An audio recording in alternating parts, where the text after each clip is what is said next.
नमस्कार बच्चों। तो आज हम है सो फिजिक्स का क्वेश्चन करने वाले हैं। ये है सो पॉलिटेक्निक का क्वेश्चन है। देखिए ये जो क्वेश्चन है ये है सो आपको आकांक्षा 40 का तैयारी में बहुत मदद करेगा, क्योंकि इसी तरह से क्वेश्चन है सो आकांक्षा 40 में पूछे जाएंगे। तो पिछले वीडियो में हमने है सो केमिस्ट्री और मैथ का है सो सॉल्यूशन कर लिया था। ये है सो 2022 का है सो झारखंड पॉलिटेक्निक का जो एग्जाम दिए बच्चे, तो उसका है सो क्वेश्चन पेपर है। ठीक है, तो इसका सॉल्यूशन आज करने वाले हैं। तो हम केमिस्ट्री का करा दिए हैं और मैथ का भी करा दिए हैं। ठीक है, तो इस वीडियो में हम फिजिक्स का करने वाले हैं। अगर वो वीडियो आप नहीं देखे हैं तो वो वीडियो है सो आपको मेरे चैनल पर अपलोड मिल जाएगा, वहाँ से आप देख सकते हैं। ठीक है, तो चलिए इस वीडियो को स्टार्ट करते हैं।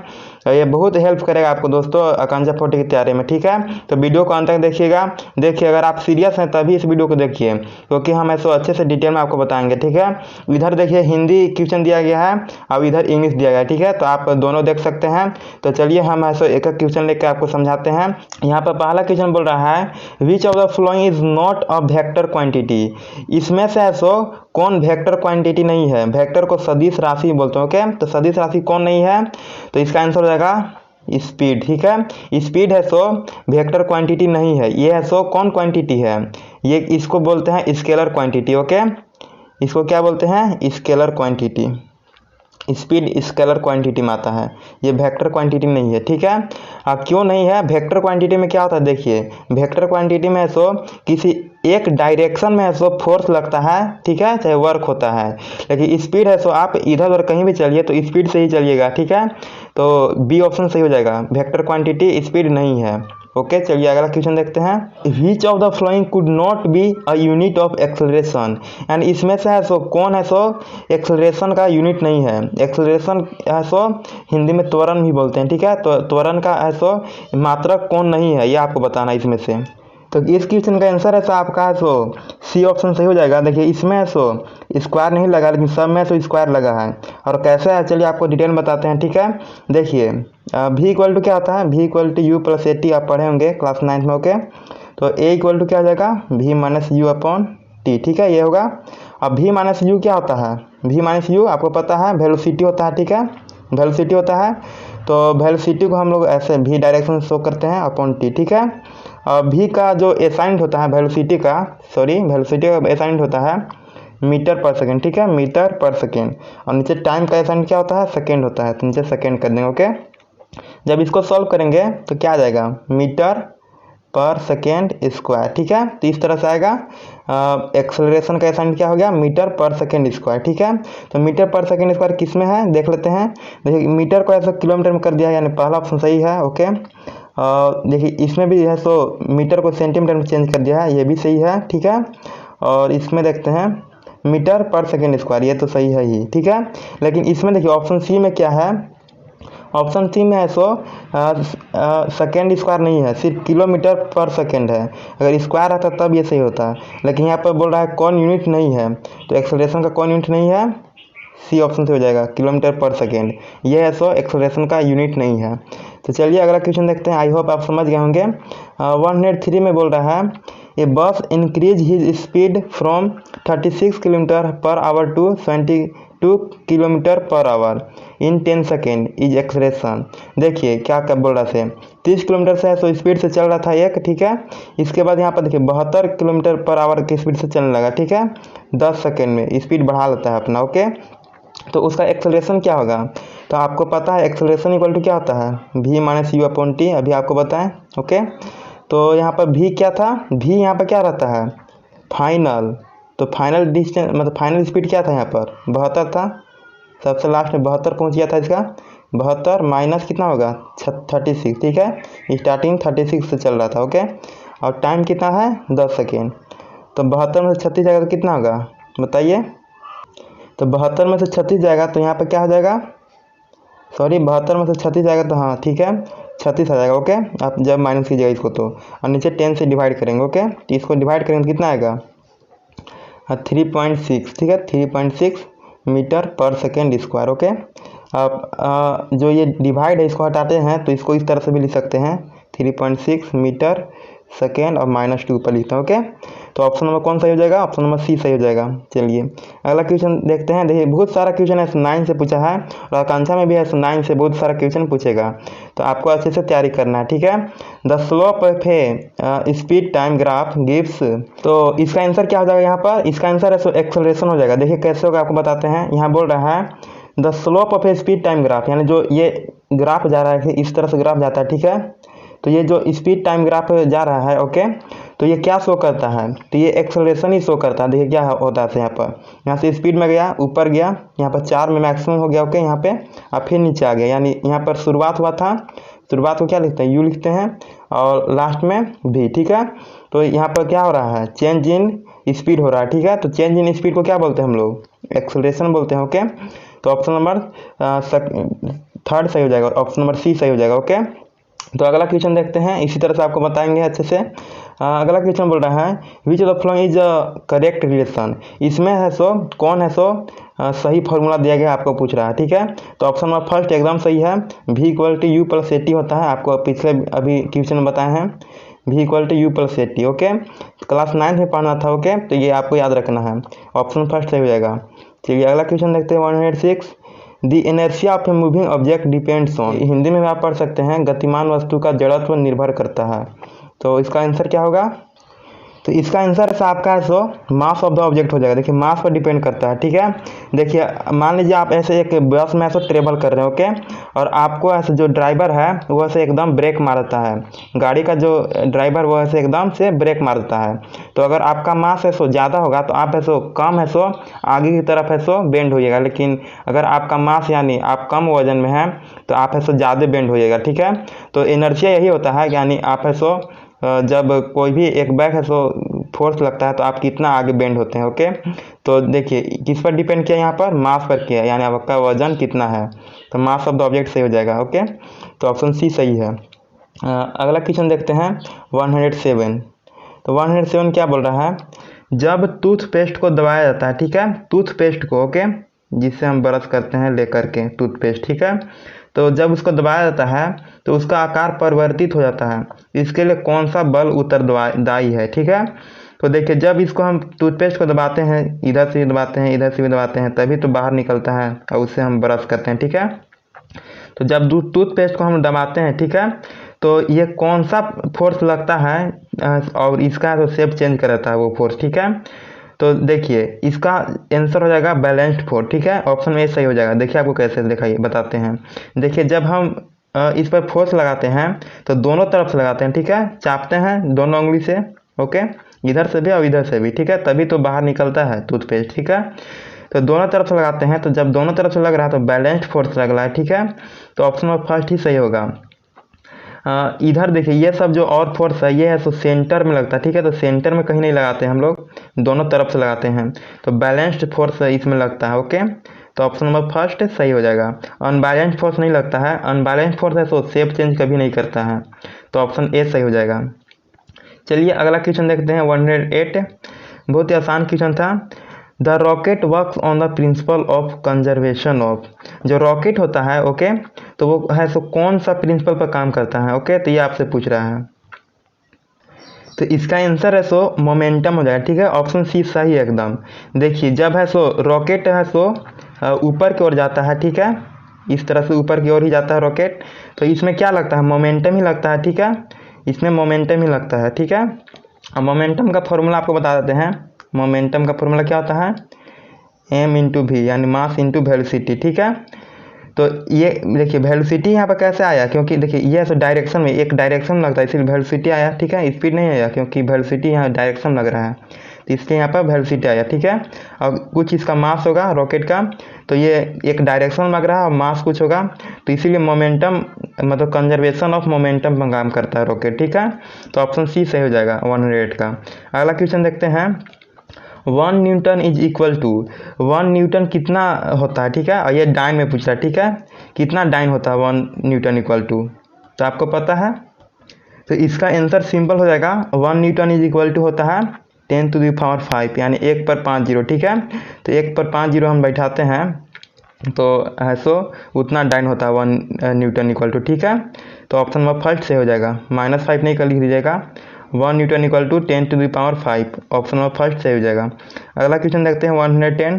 बहुत ही आसान क्वेश्चन ओके, ये 9th क्लास का क्वेश्चन है, ये आपको पता होगा अगर आप अच्छे से पढ़े होते हैं, बहुत ही मतलब बेसिक लेवल का क्वेश्चन है। तो देखिए क्या बोल रहा है, the unit of momentum, momentum को हम क्या शो करते थे पी से, ठीक है। तो इसका फॉर्मूला क्या होता था मोमेंटम का, मास इंटू वेलोसिटी, ठीक है, मास इंटू वेलोसिटी। और मास का ऐसा यूनिट क्या होता है केजी होता है ओके, आपको पता होगा। अब वेलोसिटी का क्या होता है मीटर पर सेकेंड ओके, तो केजी मीटर पर सेकेंड इसका ऐसा यूनिट हो जाएगा, ठीक है। तो किस में है ऑप्शन नंबर बी में, देखिए एकदम सही है, केजी मीटर पर सेकेंड। देखिए इसको कैसे लिखा है, केजी ऐसे हो गया, फिर डॉट दे दिया, मीटर ऐसे ही इंटू में है। अब पर सेकेंड कैसे दिखा से -1 कर दिया, ठीक है।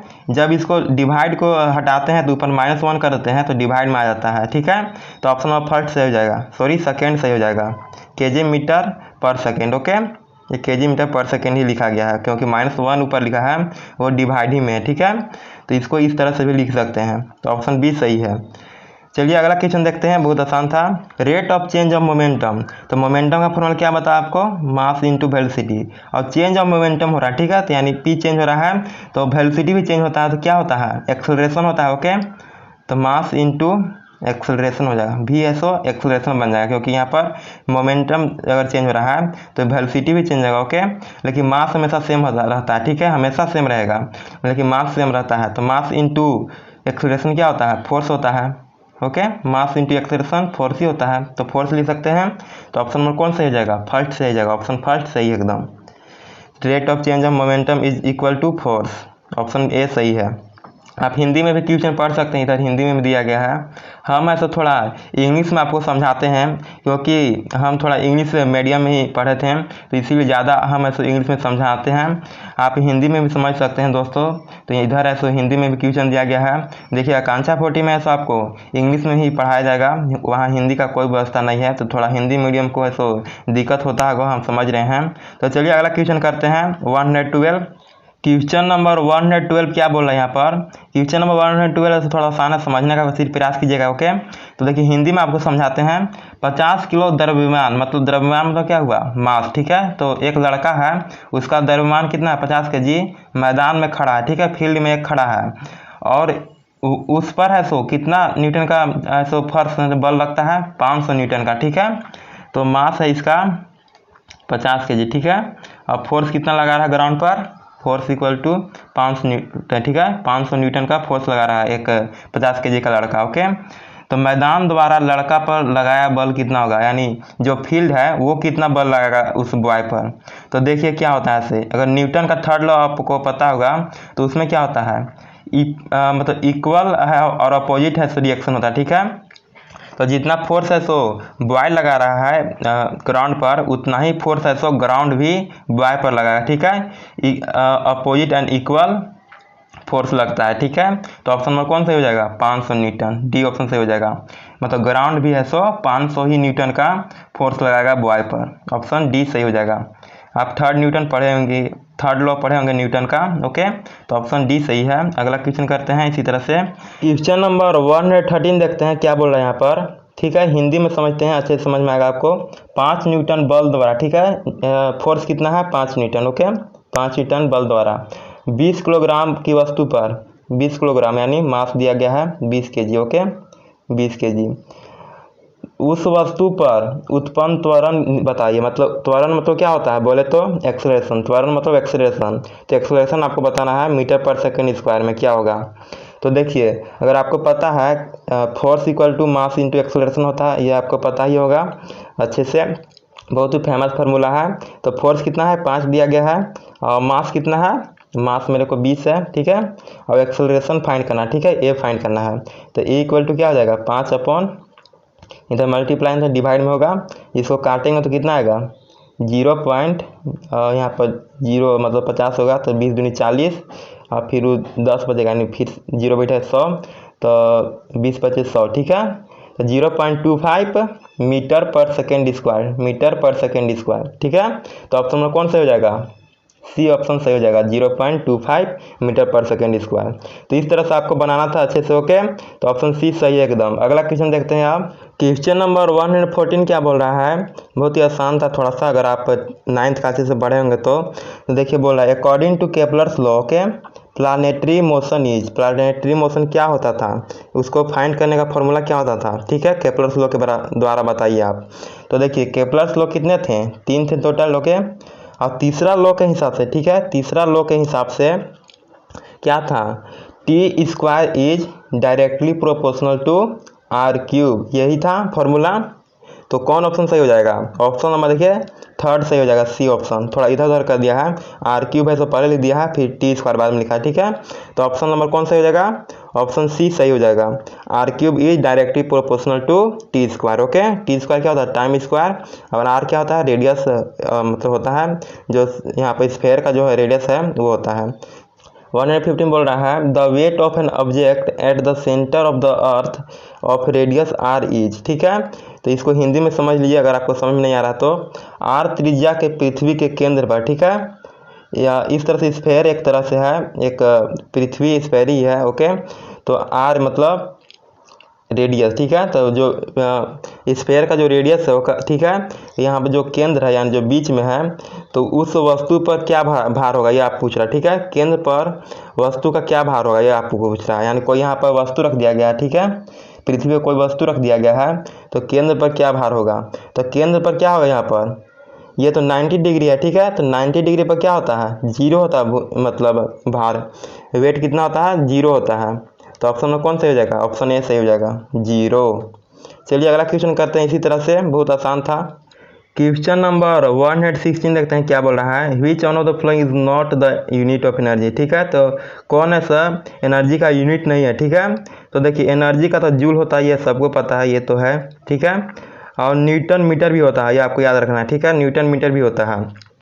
ये थोड़ा लंबा प्रोसेस आपको बताएंगे तो आपको पता चल जाएगा, एनर्जी का जो एसआई यूनिट होता है वो न्यूटन मीटर भी होता है। ठीक है, लेकिन किलोवाट नहीं होता है। किलोवाट किसका होता है, पावर का होता है, आपको पता है किलोवाट किसका होता है, पावर का होता है। जैसे वाट आ गया था इसी जैसे पावर का यूनिट आ गया। ओके, तो किलोवाट नहीं होता है एनर्जी का। ठीक है, तो एनर्जी का एसआई यूनिट किलोवाट नहीं होता, ऑप्शन 3rd सही हो जाएगा। नहीं बोल रहा है तो ऑप्शन सी सही हो जाएगा। ओके, ये पावर का होता है किलोवाट। चलिए अगला क्वेश्चन करते हैं 117, how much energy does 100 watt electric bulb transfer in 1 minute. ठीक है, तो कितना एनर्जी है तो ट्रांसफर होगा, 100 वाट पावर वाला बल्ब है एक। ठीक है, और उसको कितना देर जलाया जाता है, 1 मिनट तक। ठीक है, तो कितना एनर्जी है सो प्रोड्यूस होगा ये आपसे पूछ रहा है। तो देखिए पावर इक्वल टू क्या होता है, work done per unit time. ठीक है, work done per unit time. अब पावर मेरे को 100 वाट दिया गया है, वर्क हमको निकालना है यानी एनर्जी निकालना है, वर्क या एनर्जी एक ही होता है। ओके, और टाइम मेरे को क्या है, क्या दिया गया है, 1 मिनट। 1 मिनट को है सो यूनिट में चेंज करेंगे, तो 1 मिनट में इक्वल टू कितना होता है, 60 सेकेंड, तो 60 लिखेंगे। ठीक है, 60 सेकेंड। तो वर्क इक्वल टू क्या हो जाएगा, 60 × 100 मल्टीप्लाई करेंगे तो 6000 हो जाता है। ठीक है, 6000 जूल होता है। ठीक है, जूल हो जाएगा, तो जे डायरेक्ट लिखते हैं 6000 जे। तो कौन ऑप्शन सही हो जाएगा, ऑप्शन डी सही हो जाएगा। देखिए ये स्टूडेंट ने बी मारा है, बहुत गलत किया है, थोड़ा सा मिस्टेक किया है। ठीक है, यहाँ पर 3 जीरो लगता है, 6000 हो जाएगा, ऑप्शन डी सही है, 6000 जूल। ओके, डी सही है। अगला क्वेश्चन देखते हैं 118 बोल रहा है, When an object falls freely towards the earth, then its total energy is। देखिए आपको हिंदी में अच्छे समझ में आएगा। और जब कोई वस्तु को स्वतंत्र रूप से धरती पर गिरती है तो उसका कुल ऊर्जा कितना होगा। ठीक है, मान लीजिए ये एक ऑब्जेक्ट है, ऊपर है, ठीक है, आसमान में, इसको जब गिराया जाता है ओके नीचे, तो जब आएगा ग्राउंड पे तो इसका एनर्जी कितना होगा। ठीक है, ये आपसे पूछ रहा है। तो जब यह गिरता है तो ये इसका एनर्जी ऐसे एकदम कांस्टेंट रहता है। ठीक है, कम बेसी नहीं होता है, एनर्जी वैसे कम बेसी नहीं होता है। यहाँ पर जैसे ही आगे ऊपर रख दिए, ऊपर से गिराएं तो ऊपर से स्टोर किया हुआ एनर्जी है, तो नीचे भी आकर के ऐसा उतना ही रहता है, कम बेसी नहीं होता है। एनर्जी वैसे भी कम बेसी नहीं होता है, आपको पता होगा, नेवर ऐसा एनर्जी लॉस्ट होता है, नहीं है उसको कुछ कर सकते हैं, उसको सिर्फ ऐसा एक फॉर्म से दूसरे फॉर्म में ट्रांसफ़र कर सकते हैं एनर्जी को। ठीक है, उसको हिंदी में ऊर्जा ही बोलते हैं। तो रिमेन्स कांस्टेंट यानी स्थिर रहती है, ऑप्शन सी सही हो जाएगा। अगला क्वेश्चन 119 देखते हैं, इन सोनार वी यूज, सोनार में है सो हम लोग क्या उपयोग करते हैं, ठीक है। सोनार क्या होता है, अच्छा ये नेवी शिप में लगा रहता है, ठीक है। नेवी शिप में एक इंफ्रारेड रहता है, ओके।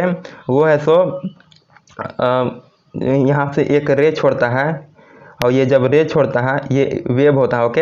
ये वेव होता है वो कौन सा वेव होता है, अल्ट्रासोनिक वेव होता है, बहुत ही तेज़ से जाता है, ठीक है। तो पानी में ट्रेवल करना है उस वेव को तो बहुत तेज़ से छोड़ना है, ठीक है। तो अल्ट्रासोनिक यानी बहुत ज़्यादा है सो पावरफुल रहता है वेव, ठीक है।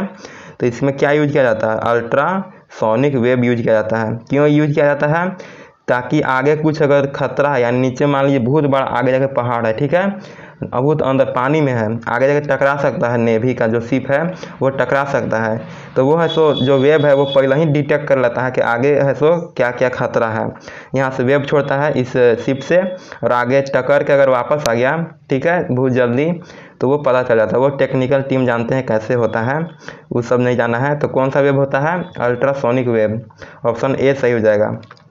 अगला क्वेश्चन देखते हैं, which kind of sound is produce in earthquake, जो अर्थक्वेक यानी भूकंप आता है, ठीक है, भूकंप जाता है तो उसमें है सो कौन सा साउंड है सो प्रोड्यूस होता है, तो इंफ्रा साउंड प्रोड्यूस होता है भाई, अल्ट्रा साउंड नहीं होता है प्रोड्यूस। अल्ट्रा साउंड है तो हम लोग सुन भी नहीं पाएंगे, ठीक है, बहुत तेज होता है अल्ट्रा साउंड, ठीक है, लेकिन बहुत कम साउंड पूरा प्रोड्यूस करता है, आप सुन भी नहीं पाएगा, बहुत कम, वो मशीन से ही पता चलता है कि भूकंप आया था, ठीक है। अगर भूकंप आता तो आपको पता चलता है कि पूरा इतना आवाज़ किया कि आप सुन भी नहीं पा रहे हैं, बहुत कम आवाज़ करता है, ठीक है। तो उसको ऐसा डिटेक्ट किया जाता है रिएक्टर स्केल से। भूकंप को क्या से नापते हैं, रिएक्टर स्केल से, ये आपको याद रखना है। तो ऑप्शन नंबर कौन सही हो जाएगा इसमें, ऑप्शन नंबर बी सही होगा, ठीक है। इंफ्रा साउंड प्रोड्यूस करता है जब भूकंप आता है। अगला क्वेश्चन देखते हैं 121, one of the flowing can infra sound this one, मतलब ये जो ऑप्शन दिया गया है इसमें से है कौन है सो इंफ्रा साउंड को सुन सकता है, ठीक है। तो इंफ्रा साउंड को है सो कोई नहीं सुन सकता भाई, कोई कैसे नहीं सुन सकता, कोई तो सुनेगा ही, लेकिन जो ये तीनों जो ऑप्शन दिया गया है ये सब नहीं सुन सकते हैं, कुत्ता भी नहीं सुन सकता, बैट यानी चमगादड़ भी नहीं और मानव भी नहीं, ठीक है। तो ये सब नहीं सुन सकते हैं इंफ्रा साउंड को। राइनोसोरस जो होता है, ठीक है, राइनोसोरस, ठीक है, उसमें गेंडा इसको बोलते हैं, इस तरह से सींग थोड़ा निकल रहता है, तो ये जो होता है एनिमल ये है सो इंफ्रा साउंड सुन पाता है राइनोसेरस, लेकिन यहाँ ऑप्शन में नहीं है, तो ऑप्शन में कौन सा हो जाएगा, नन ऑफ दीज, कोई नहीं सुन पाएगा, ओके। ये तीनों तो नहीं सुन पाते हैं इंफ्रा साउंड, बहुत ही इतना रहता है कि आप सुन ही नहीं पाइएगा, बहुत कम रहता है साउंड उसमें, ठीक है। तो तीनों नहीं सुन पाएगा, तो नन ऑफ दीज, इनमें से कोई नहीं। 122 देखते हैं, एट 20 डिग्री सेल्सियस, ठीक है, 20 डिग्री सेल्सियस पे, ओके, एक the minimum distance of a person sound reflecting surface to hear and echo, ठीक है। इको अच्छा कब सुना जाता है, उसको प्रतिध्वनि बोलते हैं। मान लीजिए एक पहाड़ है, ठीक है, ये एक तरह से इस तरह से पहाड़ है, ओके, यहाँ पर एक आदमी है खड़ा, ओके, यहाँ से आवाज़ मतलब बोलता है, ओके, इस तरह से, और ये टक्कर के सो वापस आता है तो हमको है सो दोबारा वही सुनाई देता है आवाज़, तो उसी को हम लोग इको भी बोलते हैं। जैसे हम बोले हाय तो उधर से भी आवाज़ आएगा हाय का, ओके, टक्कर के आएगा एक तरह से आवाज़, ठीक है। तो इस तरह से इसी को इको बोलते हैं। तो कम से कम कितना डिस्टेंस होना चाहिए तब इको आपको सुनाई देगा, तो कम से कम है सो 17.2 मीटर होना चाहिए, ओके, 17.2 मीटर। ये टेम्परेचर पर डिपेंड करता है, 20 डिग्री सेल्सियस से ज़्यादा है तो 17.2 मीटर चाहिए, ओके, और कम है तो थोड़ा कम ही चाहिए, ठीक है, 16 लगभग रहता है, ठीक है, 16 रहता है अगर 20 डिग्री सेल्सियस से कम है तापमान तब, ठीक है। तो 17.2 सही हो जाएगा, ऑप्शन नंबर बी सही हो जाएगा। इतना मिनिमम डिस्टेंस चाहिए, इसको निकालना कोई फॉर्मूला नहीं है, ये आपको याद ही रखना पड़ेगा। 17.2 मीटर कम से कम इको सुनने के लिए डिस्टेंस चाहिए ऑब्जेक्ट और जो बोल रहा है उसके बीच में, ठीक है। तो पहाड़ और यहाँ पर जो बोल रहा था उसके बीच में कितना होना चाहिए, 17.2 मीटर। अगला क्वेश्चन देखते हैं 123।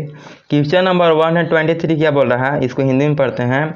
जब निम्न ध्वनि को उच्च ध्वनि में परिवर्तित करते हैं तो हम लोग बढ़ाते हैं, ठीक है। मान लीजिए कोई है सो थोड़ा अभी स्लो बोल रहा है, मतलब आवाज़ उसका है सो थोड़ा कम सुनाई दे रहा है, ठीक है, लेकिन जब उसके आवाज़ को बढ़ा देते हैं, ठीक है, उसको आवाज़ को बढ़ा देते हैं तो क्या बढ़ाते हैं, इसमें एम्पलीट्यूड बढ़ाते हैं, ठीक है, एम्पलीट्यूड बढ़ाएंगे तब उसका है सो आवाज़ भी बढ़ जाएगा। ठीक है। तो ऑप्शन नंबर कौन सा हो जाएगा, ऑप्शन बी सही हो जाएगा, एम्पलीट्यूड। इसको हिंदी में आयाम भी बोलते हैं, आयाम बढ़ाते हैं। ओके, तब उसका ध्वनि का जो आवाज़ है वो भी बढ़ जाता है आयाम जब बढ़ाते हैं। बी सही हो जाएगा।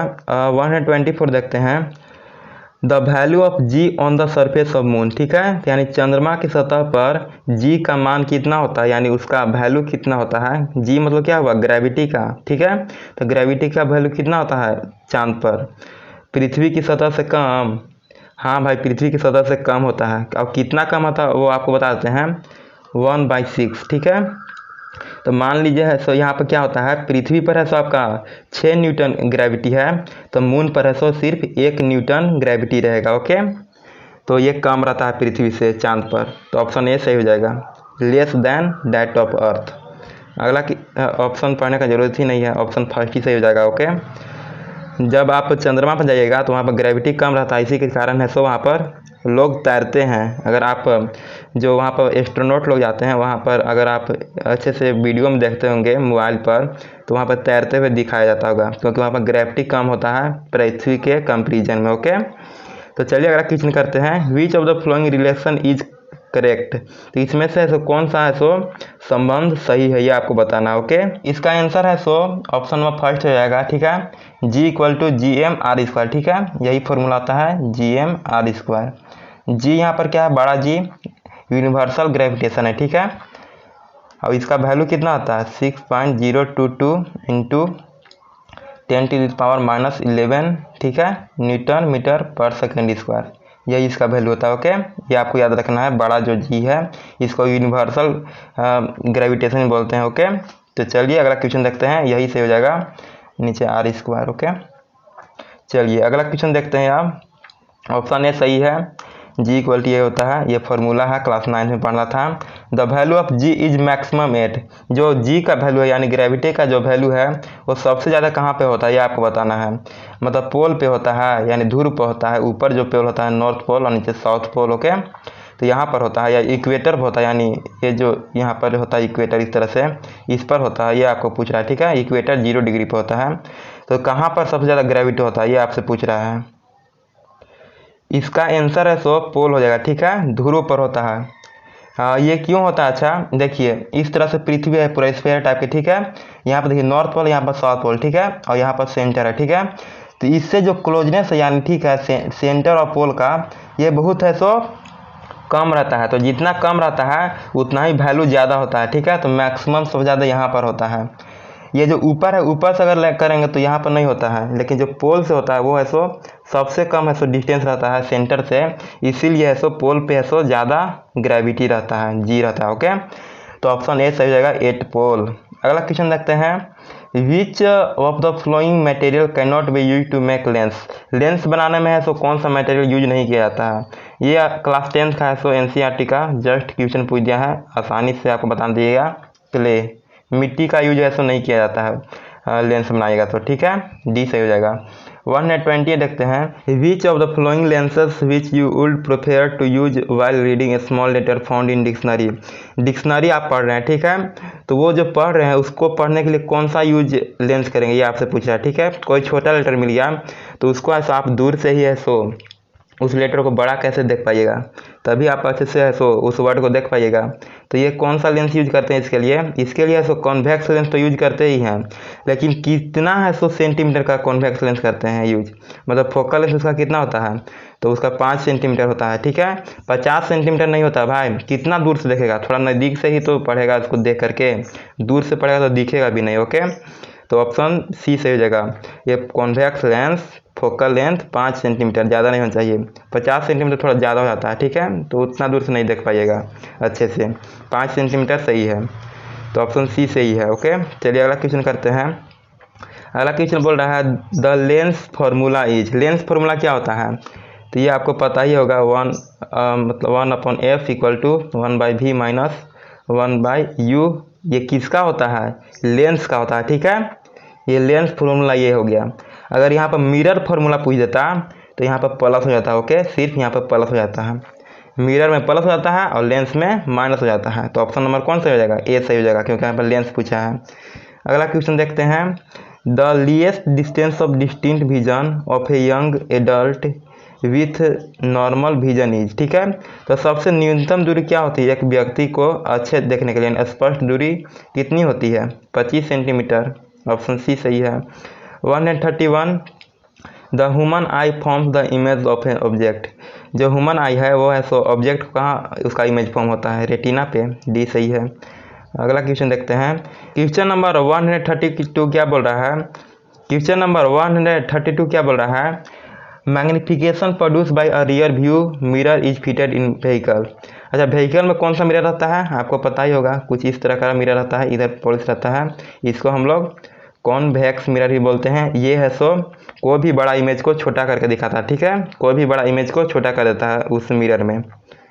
तो देखिए इसका जो मैग्निफिकेशन वो है सो हमेशा लेस देन 1 रहेगा, ठीक है। 1 से कम रहेगा इसका मैग्निफिकेशन, इसीलिए छोटा इमेज दिखाता है। कितना भी बड़ा हो मिरर में छोटा ही दिखा देता है, ठीक है। तो ऑप्शन नंबर कौन सा रहेगा? इज लेस देन 1, 1 से कम रहता है मैग्निफिकेशन रियर व्यू मिरर में, ठीक है, जो व्हीकल में यानी गाड़ी में फिट रहता है। ऑप्शन ए सही हो जाएगा। अगला क्वेश्चन देखते हैं 133।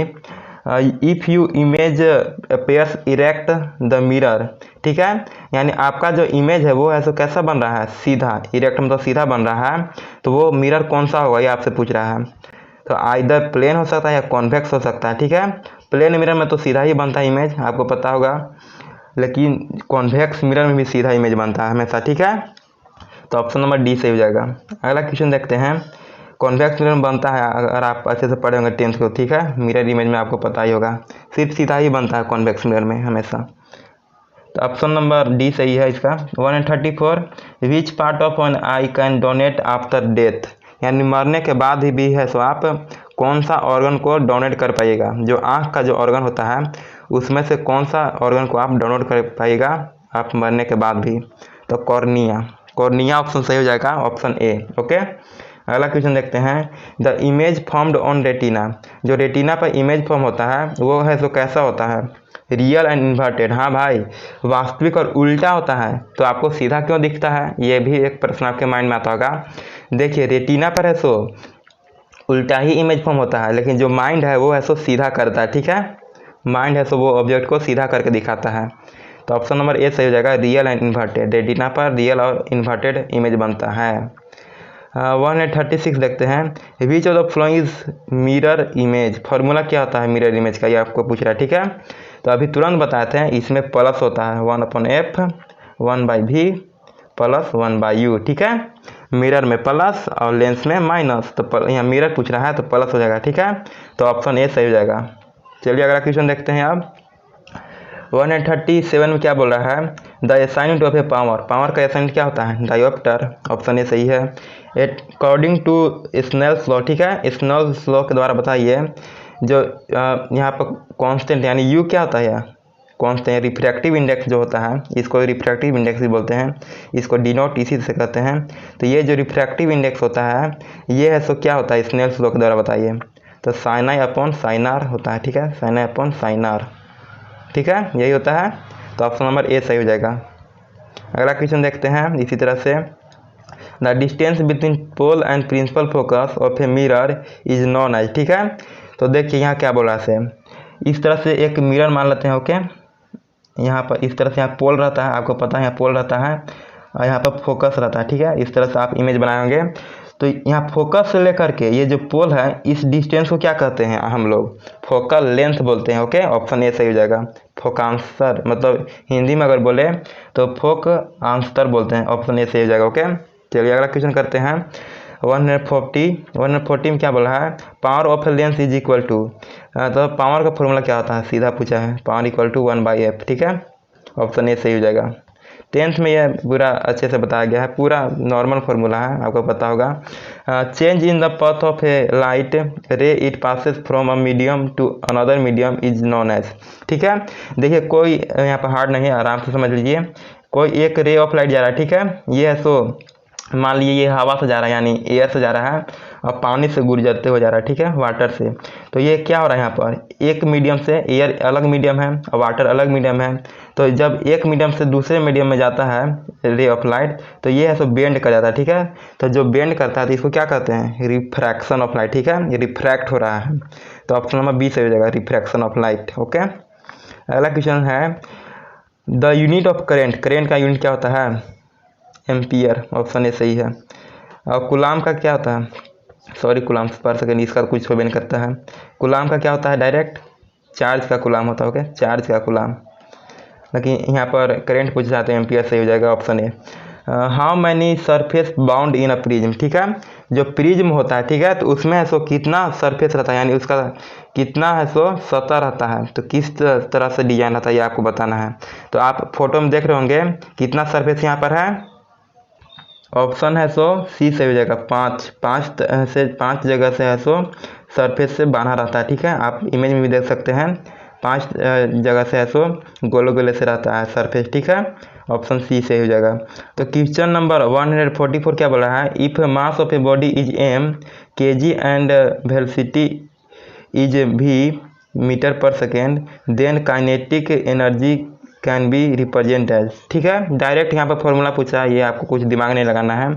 तो काइनेटिक एनर्जी का फॉर्मूला क्या होता है, 1/2 mv², ऑप्शन फर्स्ट सही हो जाएगा, ठीक है, ऑप्शन फर्स्ट एकदम सही है। चलिए अगला क्वेश्चन देखते हैं, काइनेटिक एनर्जी का सिर्फ फॉर्मूला पूछा था, वहाँ पर बोला कि मास m है और वेलोसिटी v है, तो क्या होगा काइनेटिक एनर्जी, ये पूछ रहा था। Okay, white light can be also called, white light को और क्या कहते हैं, पॉलीक्रोमेटिक लाइट। पॉलीक्रोमेटिक लाइट क्यों कहते हैं, क्योंकि इसमें सो एक से ज़्यादा लाइट रहता है, ठीक है, जब आप वाइट लाइट को किसी प्रिज्म से पास कराइएगा तो 7 लाइट निकलता है, ठीक है, तो एक से ज़्यादा लाइट निकलता है, तो इसीलिए इसको पॉलीक्रोमेटिक लाइट भी बोलते हैं, इसमें बहुत सारा लाइट रहता है, ठीक है, एक से ज़्यादा रहता है, इसीलिए इसको पॉलीक्रोमेटिक लाइट बोलते हैं। अगर यहाँ पर इसके अंदर एक लाइट आता तो उसको मोनोक्रोमेटिक बोलते हैं, और दूर आता तो डाइक्रोमेटिक लाइट, लेकिन 2 से भी ज़्यादा है तो पॉलीक्रोमेटिक लाइट बोलते हैं। ओके, ऑप्शन सी सही है। वाइट लाइट में 7 कलर रहता है, ऐसे भी आपको पता होगा, polychromatic light. Okay, I hope आपको यह वीडियो बहुत पसंद आ रहा होगा। कुछ ही क्वेश्चन और बचे हैं, तो चलिए और भी अच्छे से क्वेश्चन कर लेते हैं। ट्विंकलिंग ऑफ स्टार, जो तारों का चमकता है, ठीक है, तारों का चमकता चेहरा है, ये आप गाना सुने होंगे। तो जो तारा है वो चमकता है यानी टिमटिमाता है, एक तरह से कहें तो वो किसके कारण होता है, तो एटमॉस्फेरिक रिफ्रैक्शन के कारण, ठीक है, ऑप्शन ए सही जाएगा, रिफ्रैक्शन। ओके, एक मीडियम से दूसरे मीडियम में जाता है तो बेंड हो जाता है स्टार जो है लाइट उसका, फिर इधर फिर बेंड हो जाता है, फिर बेंड हो जाता है, और हमारे आँख पर ऐसा बेंड होते होते आता है, तो वो तारा है सो टिमटिमाता हुआ नजर आता है, ऑप्शन ए सही जाएगा, रिफ्रैक्शन के कारण। ओके, 147 देखते हैं, which of the terms does not represent electrical power in a circuit, ठीक है, तो है सो जो पावर है वो है सो सर्किट में रिप्रेजेंट नहीं करता है, यानी पावर का फॉर्मूला इसमें से कौन नहीं है, ठीक है, नहीं पूछ रहा है, ठीक है, तो पावर इक्वल टू I² भी होता है, ये आपको पता होगा, ठीक है, VI भी होता है, power equal to VI। Okay, और फिर देखिए डी भी सही है, पावर इक्वल टू V/I/R, ठीक है, लेकिन ऑप्शन में जो बी है पावर इक्वल टू I/R², ये नहीं होता है भाई, ये है सो फॉर्मूला होता ही नहीं है, ये हम पढ़े ही नहीं है, क्लास 10 में पढ़ना था, ठीक है, तो ऑप्शन नंबर कौन सही हो जाएगा, ऑप्शन बी सही हो जाएगा, I/R², ये पावर का फॉर्मूला नहीं होता है।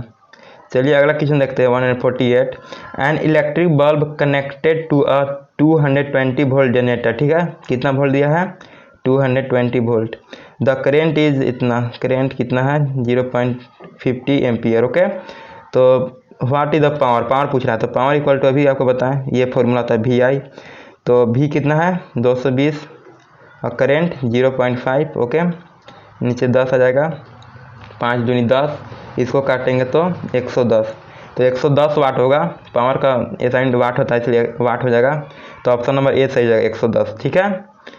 चलिए अगला क्वेश्चन करते हैं, according to Ohm's law which is correct, एक ओम्स लॉ के हिसाब से बताइए कौन सा है सब सही है, तो V is directly proportional to current होता है। ओके, यह पता है, तो V इक्वल टू IR होता है, तो ऑप्शन नंबर ए सही हो जाएगा, ठीक है, ओम्स लॉ के द्वारा। चलिए अगला क्वेश्चन क्या बोला है, वेन मतलब यहाँ पर देखिए क्या बोल रहा है, जब रजिस्टर है, बहुत सारा रजिस्टर है, उसको जब हम सीरीज में लगाते हैं तो कौन सा फॉर्मूला बनता है, तो R=R1 + R2 R3, इस तरह से फॉर्मूला बनता है सीरीज में, ठीक है। अब पैरेलल में अगर पूछता तो 1/RP क्या होता है, 1/R1 + 1/R2 इस तरह से होता है, ठीक है, आपको पता होगा पैरेलल में। लेकिन सीरीज में बहुत पूछा है तो ऑप्शन नंबर कौन सा हो जाएगा, ऑप्शन नंबर फर्स्ट सही हो जाएगा, R=R1 + R2 + R3, ठीक है, सीरीज में पूछा इसलिए। तो यहीं पर क्वेश्चन समाप्त होता है सब। केमिस्ट्री का क्वेश्चन है सो आपको करा दिए हैं, आप फिजिक्स का भी करा ही दिए पूरा अच्छे से। आई होप आपको यह वीडियो अच्छा लगा होगा और अच्छे से आप समझे होंगे इस वीडियो को, ठीक है। अगर आप अंतिम तक देखे हैं तो आपको हम धन्यवाद करना चाहेंगे कि आपने सो अंतिम तक देखा इस वीडियो को। आप सीरियस स्टूडेंट हैं, आपका सिलेक्शन जरूर होगा आकांक्षा 40 में, ठीक है। अगर आप इस चैनल पर नए आए हैं तो इस चैनल को सब्सक्राइब कीजिए। अगर आपका कोई भी डिमांड है तो मुझे कॉमेंट में हमें बताइए, हम उस पर वीडियो अवश्य लाएंगे, ओके। तो चलिए मिलते हैं अगले वीडियो में, तब तक thank you, take care, Jai Hind, Vande मातरम। और हाँ, अगर आप कोस्मोफीड ऐप नहीं डाउनलोड किए हैं तो ज़रूर कर लीजिए, वहीं पर आपको ऐसे अच्छे प्रैक्टिस पेपर भेजा जा रहा है जिससे आपका तैयारी है सो और अच्छा हो पाए, ओके। प्रैक्टिस पेपर भेजा जा रहा है और आपके लिए प्रीवियस ईयर क्वेश्चन ही भेजा जा रहा है, ओके। और मैथ का भी क्वेश्चन यहीं पे भेजा जा रहा है, ओके। तो ये ऐप डाउनलोड कर लीजिए, लिंक इसका है सो हम डिस्क्रिप्शन में दे देंगे वैसे भी, लेकिन अगर वहाँ से नहीं डाउनलोड होता है तो आप है सो प्ले स्टोर पर सर्च कीजिएगा कोस्मोफीड, ओके, तो वहाँ से आप डाउनलोड कर पाइएगा, ओके। और है सो आपको एक टेलीग्राम का भी लिंक दे दे रहे हैं, ठीक है, टेलीग्राम का भी लिंक दे दे रहे हैं, वहाँ पर आप ज्वाइन हो सकते हैं। अगर आपको कोई प्रॉब्लम होता है कोस्मोफीड पर ज्वाइन होने में तो वो आप है सो टेलीग्राम पर पूछ सकते हैं, ओके। तो वहाँ से आप पूछ सकते हैं कि कैसे ज्वाइन हो, ओके। और टेलीग्राम पर क्या होता है भाई, टेलीग्राम पर आपका क्यूज भी होता है, ये भी आपको ध्यान रखना है, ठीक है। तो ये आपके लिए एक बोनस टिप है। तो चलिए मिलते हैं अगले वीडियो में, तब तक के लिए thank you, take care, Jai Hind, Vande Mataram, always keep smile, thank you very much.